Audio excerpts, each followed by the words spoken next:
Parce qu'en assurance, ce qui compte le plus, c'est d'être là quand ça compte pour vous. Promutuelle Assurance est heureux d'être là partout avec les auditeurs de cette émission. Fiers de protéger les biens des Québécois depuis près de 170 ans aux quatre coins du Québec. Promutuelle Assurance est là. Bon balado. Cube Radio. Salut, c'est Charles Dran avec l'équipe dans 5 minutes. On s'intéresse aux sciences, à l'histoire et à l'actualité. Aujourd'hui, on parle de dopage chez les militaires. On entend souvent parler de dopage dans les sports, une pratique interdite, bien sûr, qui détruit la santé, la carrière de plusieurs athlètes, mais on entend moins parler de dopage dans l'armée. Même si c'est commun depuis des décennies de tester toutes sortes de substances sur les soldats, si ça peut les rendre plus performants. Les Américains sont très connus pour ça, mais ça se fait aussi ailleurs dans le monde. Créer des soldats performants, invincibles, indestructibles, c'est un peu ça, la quête avec le dopage. Ça relève du fantasme de la science-fiction aussi des fois, mais il y a des instituts de recherche militaire qui travaillent expressément là-dessus. Et puis, il n'y a pas qu'avec les drogues que les armées du monde expérimentent. On parle aussi d'amélioration génétique et neurobiologique des soldats. Et là, ça prend des dimensions tout à fait extravagantes. Tout ça dans le but de développer des super soldats. Beaucoup de recherches assez discrètes. Voici Véronique Morin.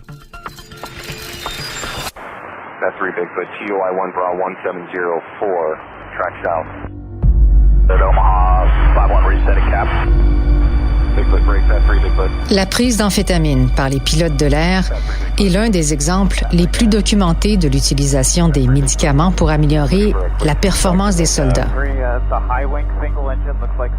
Le modafinil, connu sous le nom d'Alertec au Canada, par exemple, est un stimulant qui permet de rester éveillé malgré une grande fatigue pendant plusieurs heures et qui a été testé sur 1 millier de soldats français lors de la guerre du Golfe en 1991, avant même que le médicament ait été autorisé. Les scientifiques du département américain de la Défense, la DARPA, expérimentent aussi depuis longtemps avec des dextroamphétamines, plus communément appelées des speed ou go pills, qui sont donnés aux pilotes pour s'assurer qu'ils demeurent en état d'alerte très longtemps.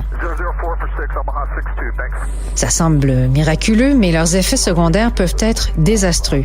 Confusion mentale, délire, hallucination auditive, agression et dans certains cas, un comportement psychotique.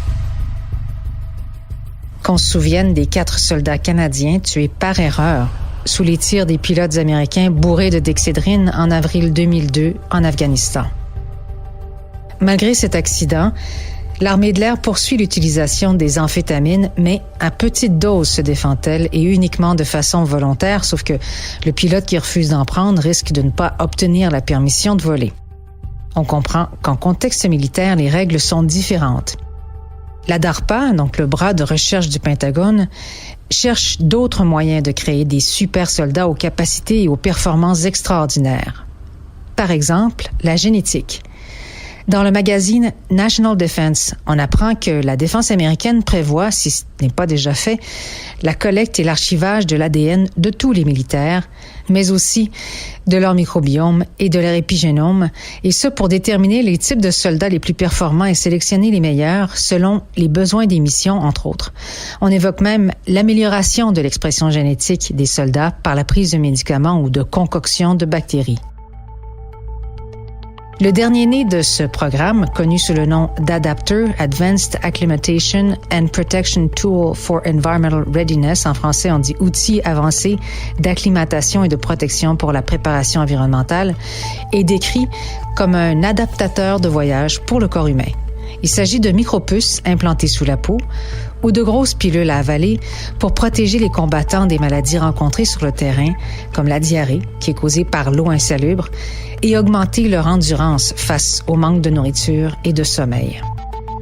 La DARPA décrit ce type d'appareil, cyborg, comme une usine cellulaire thérapeutique remplie de bactéries spécialement conçues pour produire les médicaments nécessaires à la demande. L'invention, qui n'est pas encore au point, serait contrôlée de l'extérieur afin qu'un soldat appuie sur un bouton pour activer son système immunitaire cyborg.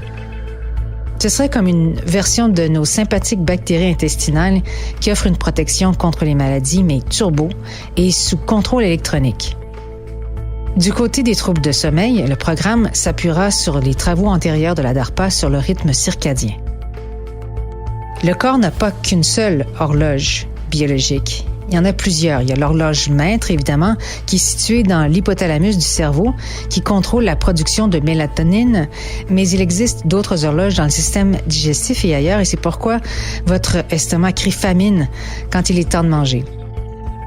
Plutôt que de simplement fournir des doses standards de mélatonine actuellement utilisées pour traiter les troubles de sommeil et le décalage horaire, Adapteur pourrait libérer plusieurs substances différentes adaptées aux besoins particuliers du soldat. Un des principaux avantages est que les militaires n'auront pas besoin de transporter plusieurs types de médicaments avec eux. L'objectif est de réduire de moitié le temps nécessaire pour passer à une nouvelle heure locale ou à un nouveau schéma de travail. En fournissant une pharmacie interne, Adapteur pourrait potentiellement être étendu pour traiter un large éventail de conditions médicales comme la malaria qui demeure toujours problématique pour les soldats américains. Mettre des micropuces sous la peau ou mettre des usines bactériennes bioélectroniques dans les tripes des soldats peut sembler une idée radicale. Mais l'armée américaine a toujours repoussé les limites. En 1777, le président américain George Washington avait ordonné l'inoculation obligatoire contre la variole pour l'armée continentale des 13 colonies. En ce sens, l'adaptateur futuriste, dont les fruits de la recherche sont prévus en 2024, n'est qu'une partie d'une longue tradition qui pourrait éventuellement servir aux populations civiles. Oui, la recherche militaire, la plupart se fait en secret en plus, ce qui alimente malheureusement toutes sortes de théories souvent farfelues. Mais comme on n'en voit qu'une toute petite partie, c'est facile d'extrapoler sur les armées de demain. Et en plus, là, on n'a pas vraiment parlé d'intelligence artificielle qui fait également partie de l'arsenal militaire en développement pour assister les armées à être plus stratégiques, plus performantes toujours. On y reviendra sans doute. Merci beaucoup, Véronique Morin. C'était en 5 minutes.